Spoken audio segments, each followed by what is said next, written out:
ମୋ ସାଙ୍ଗରେ କେହି ଖେଳୁନାହାନ୍ତି। ଦିଦି ଦିଦି ତମେ ମୋ ସାଙ୍ଗରେ ଖେଳିବ? ଆରେ ଝିଅ ମୁଁ ତ ସାଙ୍ଗରେ ଖେଳି ପାରିବିନି, ମୁଁ ଯାଉଛି ମୋ କାମକୁ। ଦିଦି ତମେ ଯଦି ମୋ ସାଙ୍ଗରେ ଖେଳିବ ତାହେଲେ ତମେ ଏଇ 100 ଟଙ୍କାଟା ପାଇପାରିବ। ଆଲୋ ଆଲୋ ପଇସା ନିଜେ ଚାଲିକି ମୋ ପାଖକୁ ଆସୁଛି, ମୁଁ କାହିଁ ହାତ ଛଡା କରିବି ଯେ? ହଉ ହଉ ହଁ ହଁ ଖେଳିବା ଖେଳିବା। ହଁ କଣ ଖେଳିବା ଏବେ? ଶୁଣ ଆମେ ଗୋଟେ ଖେଳ ଖେଳିବା। ଯଦି ତମେ ହାରିଯିବ ତାହେଲେ ତମେ ମତେ 100 ଟଙ୍କା ଦବ, ଆଉ ଯଦି ମୁଁ ହାରିଯିବି ମୁଁ ତମକୁ 100 ଟଙ୍କା ଦେବି। ହଉ ହଉ ମୁଁ ଯାଉଛି ଲୁଚିବି।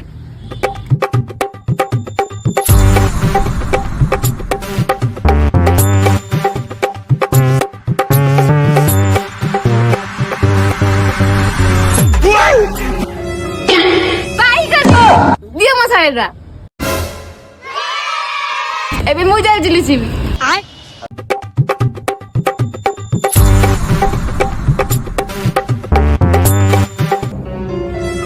ଧରିଦେଲି। ଦେ ମୋ 100 ଟଙ୍କା।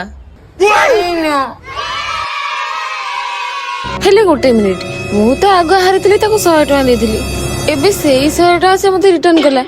ଆରେ ଏଇ